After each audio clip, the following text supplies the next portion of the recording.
Hello everyone, welcome back to Sydney and Starlet, and if you're new here, welcome, enjoy the videos. So today me and Sydney are going to be reading Walt Disney, The Aristocats. So let's begin.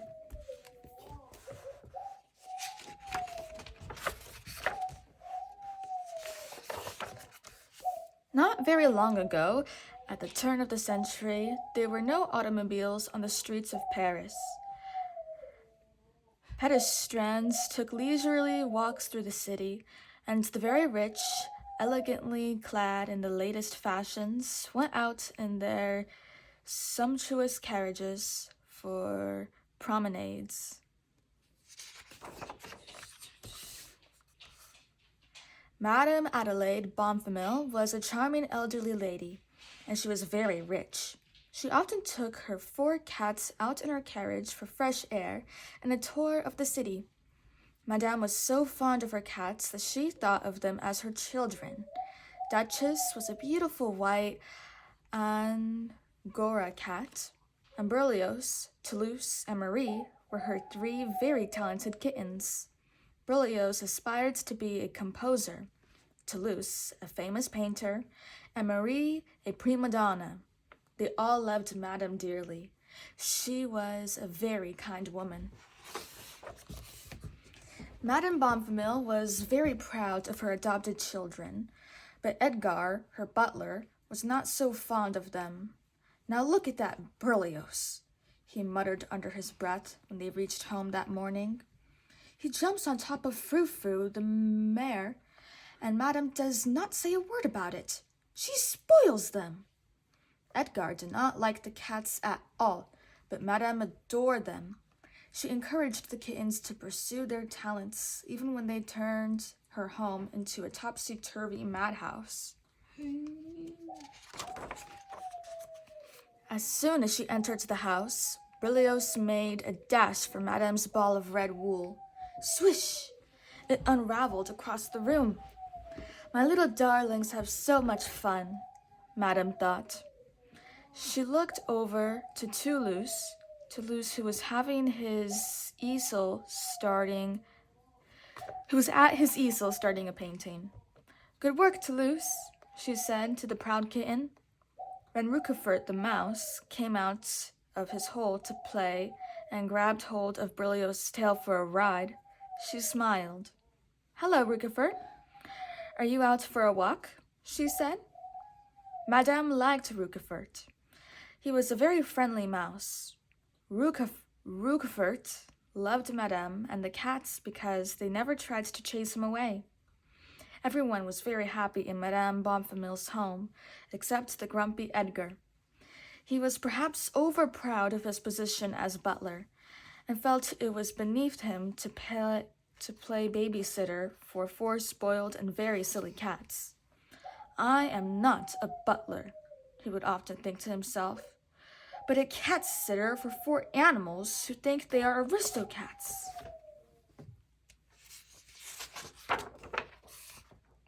Berlioz soon lost interest in the ball of red wool and went to his piano, his favorite musical instrument.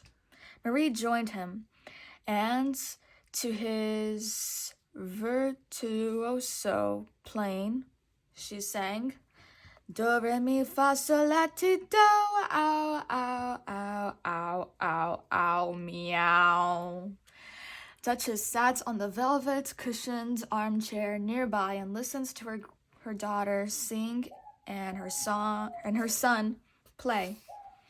"Marie will become a famous prima donna," she thought with a smile, "and Berlioz will give piano recitals all over the world." Duchess was very grateful to Madame Bonfamil for her kindness and generosity. "We will always live here with her," she thought happily. All of a sudden, the doorbell rang and startled everyone. Berlioz, Toulouse, and Marie were Aristocats, but they were also very curious kittens. They ran to the front door to see who had come. It was Mr. George Harcourt, Madame Bonfamil's attorney. Berlioz waved his paw at the old gentleman. The kittens were very fond of him. Madame is upstairs in her salon, sir, said Edgar. Please, follow me. But Mr. Court was very old and suffered from arthritis. The old man could not climb the stairs. Edgar had to carry him on his back to Madame's salon. Oh, thank you so very much, said the attorney when he reached the salon. When the door closed behind the old man, Edgar almost collapsed. What an exhausting man, he muttered. Madame, with her precious Duchess in her arms, welcomed her lifelong friend. My dear, dear friend, she said, I am so grateful that you should come at such short notice. It is my pleasure, my dearest Adelaide, he said respectfully. Then he stood up as straight as he could and bent over to kiss Madame's hand. Instead, he took hold of Duchess' furry white tail and kissed that. Madame Bonfamille giggled at her friend's mistake. Mr. Harcourt turned red. Meanwhile, Edgar had slipped into the room next door. The clever butler had guessed that Mr. Harcourt's unexpected visit had to do with money, Madame's very large fortune. Edgar carefully listened to their conversation through the pipes. Madame Bonfamille did not have an heir. Edgar hoped that she would reward him in her will for his many years of loyalty and good service. He hoped to inherit her money.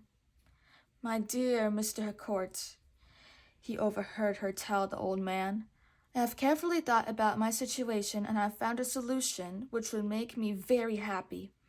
I would like to leave my home and my fortune to my darling cats. They have made me so happy, and I am sure Edgar would be glad to look after them when I am gone. Edgar thought he would faint. The color drained from his face and his smile vanished.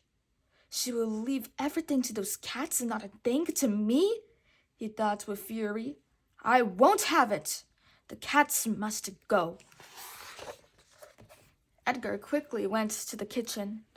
Carefully, he prepared the cats' dinner. He mixed their milk with breadcrumbs and a little honey, and then added a few sleeping pills to the mixture. They will fall asleep, and then I will take them far away and leave them there, he thought to himself with pleasure. And Madame Bonfamille will have to leave her fortune to me and only me. Dinner's ready, called Edgar to the cats. They all came running, and very soon the 4 hungry cats were lapping their meal. Roquefort joined them, and Duchess let him share her food. Edgar always prepared good dinners. Isn't this delicious? Asked Edgar with a crooked smile. Edgar's special recipe for cats. You won't find anything like it in all of Paris. As soon as the cats finished eating, they started to feel very sleepy. They slowly crawled into their basket, and Roquefort returned to his hole, where he fell sound asleep.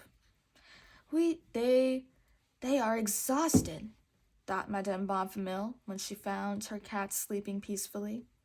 Edgar was thinking very different thoughts. Good work, he whispered to himself with a snicker.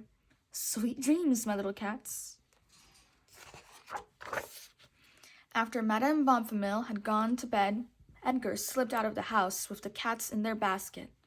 He placed them in the sidecar of his motorcycle and drove out to the country. I will leave them beneath a bridge, he mused. They will have fresh air, a roof over their heads, and water to drink. Country life will be excellent for their health. Everything was working out very well, and Edgar was so pleased that he did not see Napoleon and Lafayette, the 2 guard dogs of a nearby farm, watch him go by. Napoleon and Lafayette did not like the loud motorcycles, nor did they like the smug look on Edgar's face. Let's chase this fellow off the road, suggested Napoleon. Okay, Napoleon, I wouldn't mind some fun, agreed Lafayette. Ready? Barked Napoleon. Ready, growled Lafayette. The two dogs took off after Edgar on his motorcycle, barking furiously. They took Edgar completely by surprise. He tried to speed away, but the dogs were professional motorcycle chasers. While Lafayette blocked the way, Napoleon snapped at Edgar's ankles. With a scream, Edgar skid off the road and zipped down the riverbank by the bridge, with Napoleon and Lafayette right on his tail. He hit a bump, and the basket with the cats flew up in the air, landing safely in the reeds by the river. Edgar's troubles were not over. He sped across the river and up the other bank, followed by Napoleon and Lafayette. The two dogs were enjoying the chase too much to let him go. Snarls, barks, growls, and howls followed the evil butler down the road. When they caught up with him, Lafayette took a bite out of his pants, and Napoleon jumped into the sidecar. Edgar swung at him with his umbrella, but the dog would not jump out. Edgar had no choice but to kick the sidecar off the motorcycle. Quickly, he sped away to the safety of the streets of Paris. Meanwhile, by the riverbank, 4 frightened pairs of eyes searched the unfamiliar darkness. Duchess and her 3 kittens had awakened. They stepped out of their basket when the dogs' barking stopped. "Mom, where are we?" asked Marie, terrified. Duchess did not answer because she did not know.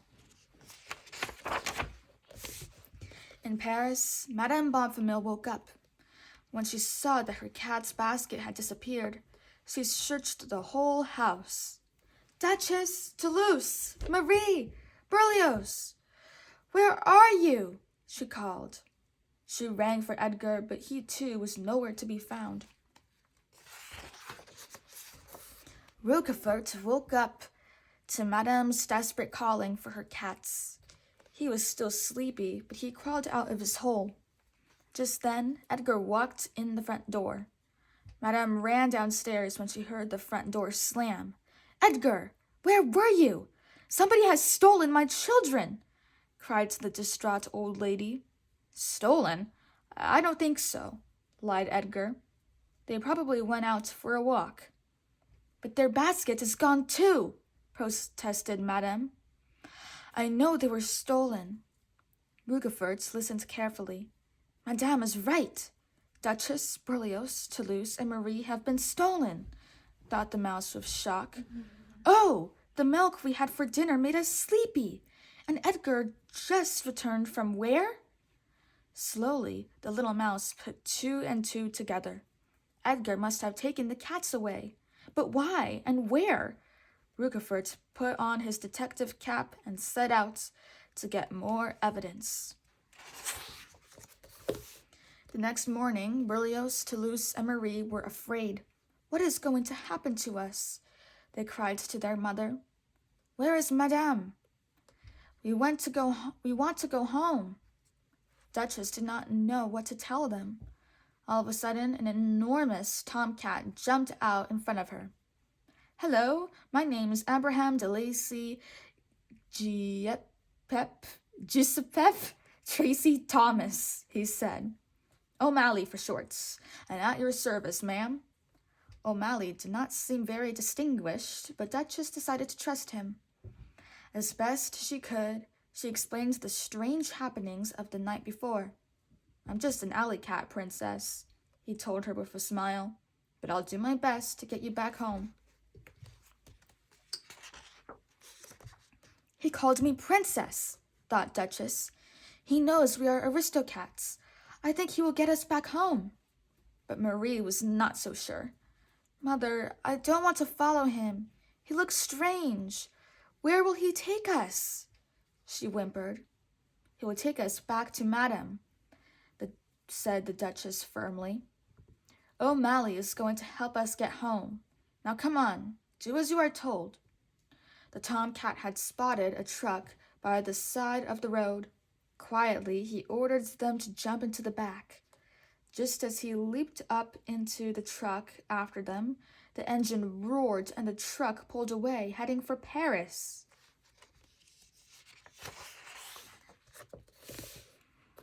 But a little further ahead, the truck came again to a full stop. The driver let out a moan. A breakdown. "Jump," ordered O'Malley. If the driver found them in his truck, they would be in trouble. O'Malley decided to follow the railroad tracks to the city. It was going to be a long walk, and Berlioz, Toulouse, and Marie were not very happy. "We never should have taken that truck. We should have taken the train," complained Berlioz. "This cat doesn't look like the sort to take the train," commented Toulouse. "Tell him that we are Aristocats," said Marie, trying to look dignified. "How ungrateful you are," scolded Duchess. "You ought to thank him for helping us find our way home." Just then, the ground started to shake, and a thundering sound broke the peaceful country silence. "A train!" shouted O'Malley. Without thinking, he pushed Duchess and her 3 kittens under the bridge. They huddled together as the roaring train thundered across the bridge above them. They were very frightened. "That train will get us to Paris before we do," sighed. "That train will get to Paris before we do," sighed Toulouse sadly. "We'll be there soon too," O'Malley said reassuringly. But Duchess was desperately looking for Marie. "Marie! Marie!" she called out. The little kitten had disappeared. "Meow! Meow!" 2 faint cries were heard below. When the train roared by, Marie had slipped off her perch and fallen into the water. "Meow! Meow!" she cried as the current carried her away. O'Malley quickly jumped into the water to rescue her. With a few powerful strokes, he reached Marie, and lifting her above the water, he swam back to shore. Duchess took hold of her daughter. "O'Malley," she said with tears of gratitude in her eyes, "I cannot thank you enough for this. You have saved my daughter's life." Marie looked up at the tomcat and shyly whispered a little thank you.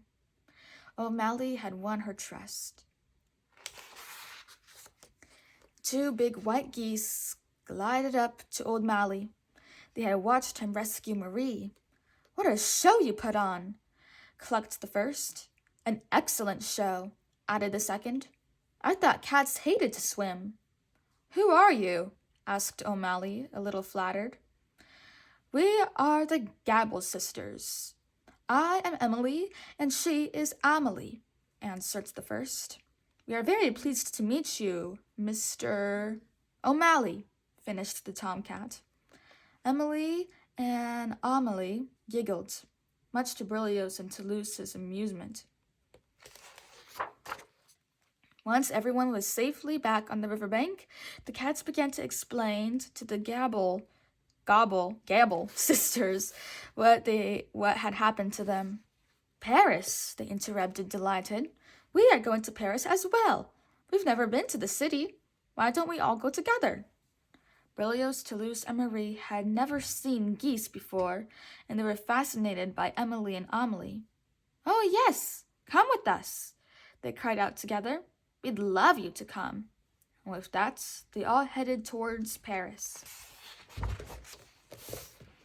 It was close to midnight when they reached the city. O'Malley and the Aristocats said goodbye to the Gabble, how do you say that, Gabble sisters? "Let's take a shortcut home," suggested O'Malley when the geese had left. "Hop on my back, Marie," he called to the tired kitten. He then led them up to the rooftops, which he used as streets. Marie, Toulouse, and Berlioz had never seen the city from above. "Wow, this is great!" exclaimed Toulouse. They went by an open skylight. "Meow, listen to that music!" cried Berlioz. "I've never heard anything like it. Why don't we stop?" offered O'Malley. "These musicians are good friends of mine." They appeared inside the skylight, and the three little kittens could not believe their eyes. Down below was a piano, a trumpet, a concertina, a contrabass, and a guitar. A group of cats was playing like crazy. "What wonderful music!" cried Marie, who wanted to sing. "It's as exciting as the opera." Duchess was a little taken aback. She was used to classical music. "This is called jazz," explained O'Malley. "It comes from America. These guys are great musicians. Let me introduce you." "Oh, yes!" cried the kittens. "This is Scat Cat, the famous trumpeter, and his band," said O'Malley. "Scat, these are my friends, Duchess and her three kittens, Berlioz, Toulouse, and Marie." "Howdy," said Scat Cat, tipping his hat. "It may not be Batch," said O'Malley to Duchess apologetically, "but it's a lot of fun. Would you like to dance?" Shyly, Duchess took his hand. She was soon whirling and jumping across the floor with the tomcat. Berlioz and Toulouse jumped on top of an old straw hat and danced just as hard. They had never had so much fun. "This solo is for Duchess, the prettiest cat I have ever seen," announced Scat Cat. O'Malley was a little jealous, but Duchess was touched by the alley cat's melodious music. When the music stopped, Berlioz blurted out, "I'm going to become a jazz musician just like Scat Cat." "Wonderful," said Scat, flattered. "I'll give you jazz lessons." "Oh, yeah," purred the little kitten. Everyone chuckled. "Time to move on," announced Scat Cat. "We always go for a tour of the streets at this hour. Nice meeting you," he called to Duchess. O'Malley and the Aristocats waved goodbye to their friends. "Thank you," called out Berlioz after them. "Thank you," echoed Toulouse and Marie. They'd had a grand time. O'Malley and Duchess strolled out to sit on a nearby chimney. They watched the starry night, thinking about the lovely evening they had together. Toulouse, Berlioz, and Marie gazed at them from the windowsill. They knew they would have to leave their new friend. "Mother looks so happy, doesn't she?" said Marie sleepily. "Yeah, I love O'Malley. He has great friends," added Berlioz with a yawn. "It would be great if he could come and live with us," sighed Toulouse. O'Malley was sad to see them go too. "I'm going to miss you," he told Duchess. "I'll miss you too. You have been very nice to us, O'Malley." "Thank you," said Duchess. "But we must go back to Madame." Meanwhile, Edgar had returned to the countryside to retrieve his sidecar, hat, and umbrella, but Napoleon and Lafayette had made themselves at home with them. They were still laughing about their successful chase. "This basket is very comfortable," Lafayette told Napoleon. "It's even got cushions. I wonder whose it was." "Chasing that fellow was worth it," chuckled Napoleon, wearing his new hat. "These are better beds than our old haystack in the barn." Edgar sneaked up on them. He had brought his fishing pole to help him get his things back, but there was nothing he could do until the dogs had fallen asleep. When Napoleon started to snore, Edgar gently lifted him out of the sidecar. He grabbed his hat in his teeth and put the dog on the haystack. After he nabbed the umbrella, he slipped away. This time he had left his noisy motorcycle far down the road. He did not want to be chased again. Back in Paris, Roquefort was conducting a thorough investigation. He had spent a day and a whole night interrogating all of his mouse friends in the neighborhood. Nobody had seen a thing. In the morning, he went to the stables to ask Frou-Frou, the mare, if she had noticed anything. Well, yes, Rookefort, I did notice something strange, said the mayor. The night before last, Edgar left on his motorcycle and came back without his sidecar. And last night he left again and came back with his sidecar. Thank you, Frou-Frou. I've got a feeling Edgar is up to no good. Let me know if he goes out again, said the mouse. When Rookefort returned to the house, he was very surprised to see that Duchess and the kittens had returned. They were saying goodbye to their friend when Edgar opened the door. The butler could not believe his eyes. How did they make it back? The cats did not even notice his surprise because they were too happy to be home, but Edgar quickly thought of a way to get rid of them. Forever. That's it. I will lock them in a truck and send them someplace far away, he thought. This time they won't ever come back. He grabbed a sack and caught the cats before they reached Madame's salon. The cats meowed and wriggled in the bag, trying to get free. Rookefort heard them and saw Edgar taking them out of the house. I knew he was up to no good, he said to himself. I must get help. I'll go get that cat that brought them here. What was his name? O'Malley! That's it! Rookefort was courageous. He knew that cats did not like mice, especially alley cats, but he had to help his friends. He went after O'Malley. When he caught up with him, he explained what he had seen. O'Malley was furious. He did not like the idea that Duchess and the kittens might get hurt. Thanks, Rookefort. You're a brave mouse. I must rescue them before he hurts them, but we'll need help. Go find my friend Scatcat and his band and tell them to meet me at Madame Bonfamille's house. Quick! And with that, O'Malley ran back to the house. Rookefort was a little nervous. Who was Scatcat? Did he like mice? When Rookefort found Scatcat and his band, his heart was pounding furiously. How had the distinguished Duchess and the kittens met these cats? If he didn't quickly explain why he had come, they might just take a bite out of him. Scatcat picked him up by the tail, while the Siamese cat poked at him. You say O'Malley sent you here? Scatcat asked the terrified mouse.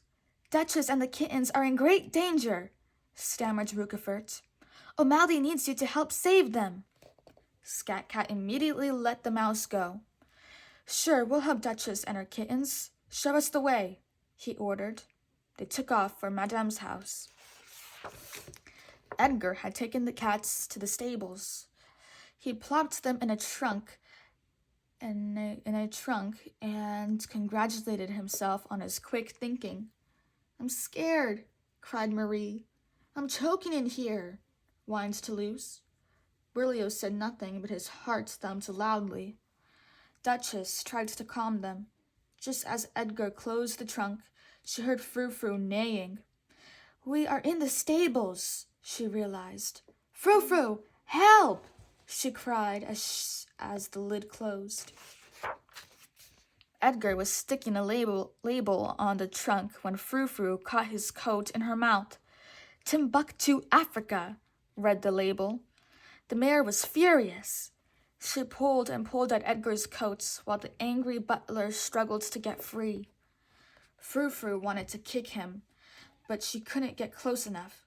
She held on to Edgar as long as she could, neighing for help. O'Malley heard her screams and ran into the stable just as Edgar's coat ripped free. That silly mare, said Edgar. She thinks she can stop me. I must get this trunk out in time for the pickup. He pushed it towards the door. Suddenly, O'Malley jumped on top of him, hissing and growling. Edgar fought back, but he had no idea who or what he was fighting. All he knew was that he was being scratched again and again. O'Malley fought hard. He would do anything for Duchess and the kittens. All of a sudden, Edgar was back on his feet. He grabbed a pitchfork and cornered O'Malley. "I have you now," the butler hissed. With one swift jab, he pinned the tomcat to the wall. When Rookefort tiptoed up the pitchfork's handle and whispered to the cat, "Scat Cat and his friends are coming." O'Malley's face lit up. Edgar was not going to get away now. The butler sighed. He was not enjoying this. Everything was getting too much difficult. He straightened out his clothes and pushed the trunk a little closer to the door. "1, 2, 3, go!" a voice said, and suddenly what Edgar thought were 100 cats jumped on him. They hissed, they bit, they scratched, they growled, they pinned him down. Edgar could not move. Frou-Frou cheered them on. Rookefort held his breath. Duchess and the kittens were saved. The little mouse ran to the trunk while Scat Cat freed his old friend O'Malley. He quickly opened the lock and O'Malley leaped inside. The tomcat opened the bag and let Duchess, Toulouse, Berlioz, and Marie out. He was relieved to see that they were not hurt. The little kittens cried because they were so happy to see him. "Hey, boys," interrupted Scat Cat. "Our work isn't over. This gentleman here needs some attention." He pointed at Edgar, pinned to the ground by the other cats. "Why don't we lock him up in the trunk and send him away?" proposed Frou-Frou. "That way he'll never come back and bother us." Everybody thought Frou-Frou's idea was excellent. Edgar would be sent to Timbuktu. They tied him up, lifted him up with the help of a pulley, and Frou-Frou swiftly kicked him into the trunk. After they had locked it, they pushed the trunk outside to be hauled away by the moving company. "He'll love those blue skies and palm trees in Timbuktu," joked Scat Cat when the movers arrived to pick up the trunk. "Bon voyage," teased the Siamese cat. Everybody laughed. They happily watched the movers check the label and carry Edgar away. Duchess and O'Malley said goodbye to Scat Cat and his band and thanked them for their help. They promised to come to the attic for another jazz evening soon. Madame Bonfamille was very happy when she saw her cats. Tears and hugs and purrs and furry cuddles went out for everyone. Madame could see that Duchess was very fond of O'Malley. She asked him to stay. With a bit of grooming, O'Malley, the alley cat, became Madame's 5th Aristocat. She adopted him and added him to her will. And when her 5 children posed for a photograph, what a handsome family they made. The end. So that is it for today, everyone. Really hope you all enjoyed it, and we'll see you all next time. Bye. Bye-bye. Pick out your favorite page.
your favorite character? Gurk. Cat. Good choice. Bye-bye.